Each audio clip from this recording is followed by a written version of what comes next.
மூணாவது கிஃப்ட்டு அறிவிச்சிடலாமா? Realme net pant.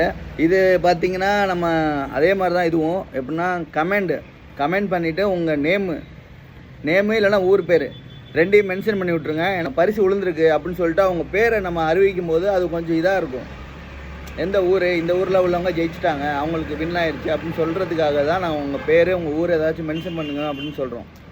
அதுக்காண்டி தான், வேறு எதுக்காண்டி இல்லை. ஏன்னா எந்தெந்த ஊர்லேருந்து பண்ணுறாங்க நாங்களும் தெரிஞ்சுக்கோம்ல, அதுக்காண்டி தான். ஏன்னா அதே மாதிரி நீங்கள் தப்பாக புரிஞ்சுக்கிட்டு நான் சொல்கிற வீடியோவில் போய் பண்ணிட்டீங்க. ஆனால் நாங்கள் எதில் வந்து இந்த மாதிரி பரிசு அறிவிக்கிறோமோ அதில் பண்ணுங்கள். ஏன்னா அதில் தான் நாங்கள் வந்து கெஸ் பண்ணி நம்பர் எடுக்க முடியும். நம்பர் யாருக்கு விழுந்திருக்கு அதில் தான் பார்ப்போம். ஏன்னா நீங்கள் நார்மலாக எல்லா வீடியோலையும் பண்ண தேவையில்ல. இந்த மாதிரி ஏதாச்சும் பரிசு அறிவிச்சிருப்போம், அந்த வீடியோவில் மட்டும் பண்ணுங்கள். இது பார்த்திங்கன்னா இது வந்து இப்போ வந்து மூணாவது கிஃப்ட்டு நாங்கள் அறிவிச்சிருக்கோம். இதுவும் வந்து பரிசு தான். இதுக்கு நீங்கள் பணம்லாம் கொடுக்கறது அவசியம் இல்லை.